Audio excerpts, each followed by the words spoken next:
تحفظ دین کا کارواں رواں دواں، علماء کا ساتھ دو، آؤ سب کے سب یہاں۔ الحمد لله وحده والصلاة والسلام على من لا نبي بعده، أما بعد فأعوذ بالله من الشيطان الرجيم، بسم الله الرحمن الرحيم. لمسجد أسس على التقوى من أول يوم أحق أن تقوم فيه، وقال النبي صلى الله عليه وسلم من بنى مسجدا بنى الله له بيتا في الجنة، أو كما قال النبي صلى الله عليه وسلم. معزز سامعین کرام، اللہ تبارک و تعالیٰ کا ہم پر بے حد احسان ہے، شکر ہے کہ اس خالق کائنات نے مجھے اور آپ کو آج ایک بہت عظیم الشان اور بہت بڑے کام کے لیے جمع فرمایا ہے. گویا کہ آج ہم جس کام کے لیے جمع ہوئے ہیں، قرآن کریم کے کہنے کے مطابق یہ وہ کام ہے جہاں سے ہدایت کے چشمے بہتے ہیں. قرآن نے فرمایا ان اول بیت وضع للناس للذی ببکۃ مبارکا وہدی للعالمین. جس جگہ اللہ کی عبادت کے لیے، اللہ کو منانے کے لیے مسجد تعمیر کرائی جاتی ہے، اس کے دو فائدے قرآن کریم فرماتا ہے.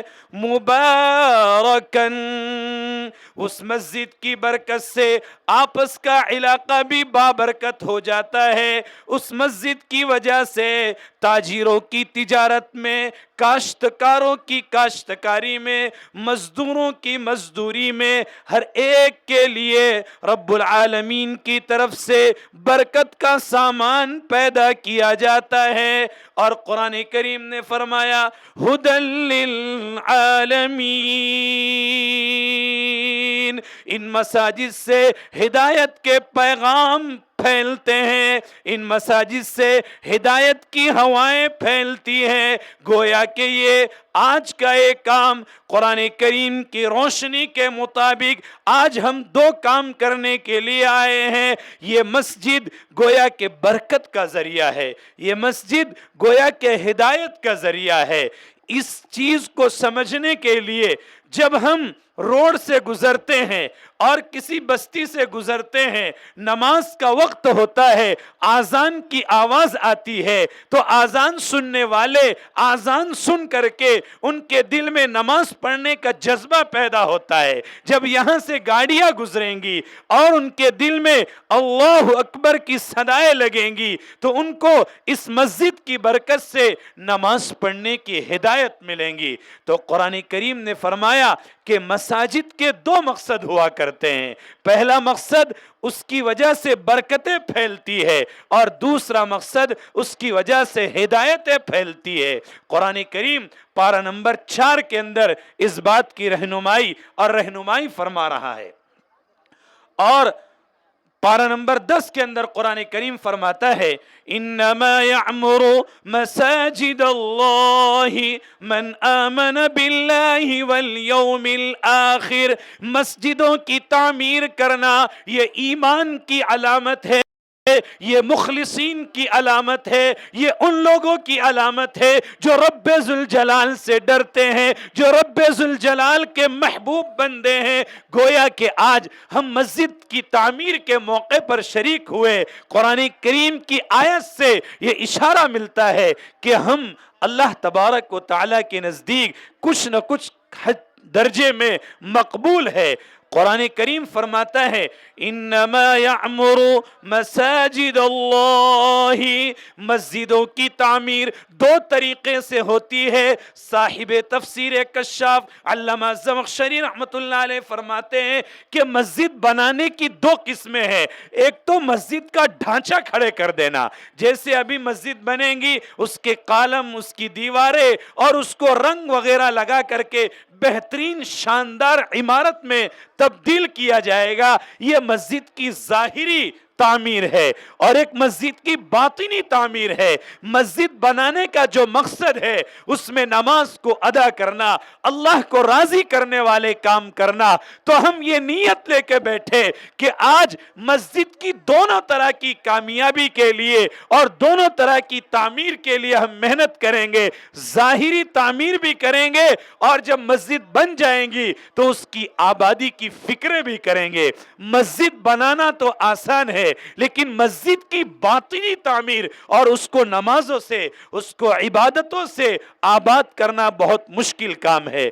इसलिए आज की नशिस्त में हम ये समझे कि इंशाअल्लाह हम इसकी ज़ाहिरी तामीर भी करेंगे और इसकी बातिनी तामीर में भी हिस्सा लेंगे।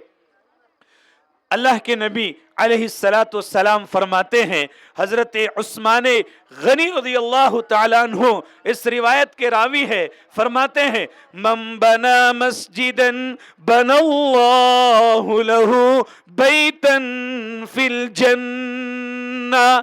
जो आदमी मस्जिद की तामीर के लिए किसी तरीके से हिस्सा लगाता है, मन बना मस्जिदन, चाहे एक ईंट भी, मस्जिदन उलमा जानेंगे मस्जिदन के अंदर तनवीन तनकीर की है, यानी तकलील और छोटी चीज भी अगर मस्जिद में लगाई गई और अपनी हैसियत के मुताबिक मस्जिद में जितना भी हिस्सा लगाया गया, अल्लाह के नबी फरमाते हैं बनल्लाहु लहू बैतन फिल जन्ना, रब्बे जुल जलाल उनके लिए मस्जिद के बरकत से आसमान के अंदर, जन्नत के अंदर अजीमुशान महल बनाएगा।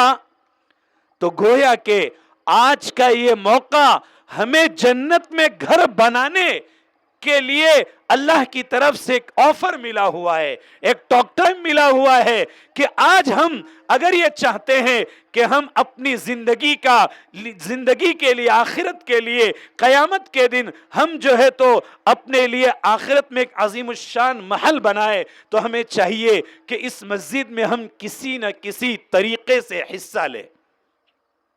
चुनांचे मुफ्ती महमूद बारडोली उस्ताद तफसीर और हदीस जामिया ढाबेल फरमाते हैं कि किसी भी जगह इंसान को घर बनाने से पहले 3 चीज देखनी चाहिए। आजकल हम सिर्फ मोकली जगह देख करके और खुली फिजा देख करके घर बनाने की फिक्र कर लेते हैं। हमारे उलमा फरमाते हैं कि जहां हम घर बनाना चाहते हैं, जहां हम मुस्तकिल रहना चाहते हैं, जहां हम अपने रिहाइश का इंतजाम करना चाहते हैं, तो उन्हें 3 चीजों का एहतमाम करना चाहिए। सबसे पहले जिस जगह हम रहने के लिए घर बना रहे हैं, तो वहां ये देखो हमारी बच्चों की तालीम के लिए कोई मकतब है या नहीं। आजकल हमारे यहाँ मकतब का निजाम मस्जिद से चलता है, तो हमें देखना है कि जहां हम घर बनाते हैं, पहले घर बनाने से पहले ये सोचे कि यहाँ मस्जिद है या नहीं, या मकतब की तालीम के लिए कोई निजाम है या नहीं। और दूसरे नंबर पर हम ये देखें कि जिस जगह हम घर बना रहे हैं, अगर खुदा ना खास्ता कोई बीमार हो गया है, तो वहां से उसका इलाज और उसका मुआलजा करने की आसान शक्ल सूरत है या नहीं। बहुत सी मर्तबा इंसान अचानक बीमार होता है, लेकिन वहां गाड़ियों के पहुंचने तक उसकी जान चली जाती है असबाब के दायरे में। तो उसे चाहिए कि ये चीज़ों का ख्याल करे। और एक तीसरी चीज़ है कि हम जहां घर बनाना चाहते हैं, वहां हम अपने मुर्दों को दफनाने के लिए कब्रिस्तान है या नहीं, इस चीज़ का ख्याल करे। तो हमें ये चीज़ों के ऊपर अमल करना चाहिए। तो इसलिए अल्लाह तबारक व तआला से दुआ है कि अल्लाह तबारक व तआला आज के इस होने वाले प्रोग्राम को मस्जिद की ज़ाहिरी और बातिनी दोनों तामीरों से बहरावर फरमाए, और अल्लाह तबारक व तआला इस मस्जिद को इसकी आबादी के लिए हिदायत का ज़रिया बनाए, बरकत के फैलने का सबब बनाए। व आखिरु दावाना अनिल हम्दुलिल्लाहि रब्बिल आलमीन।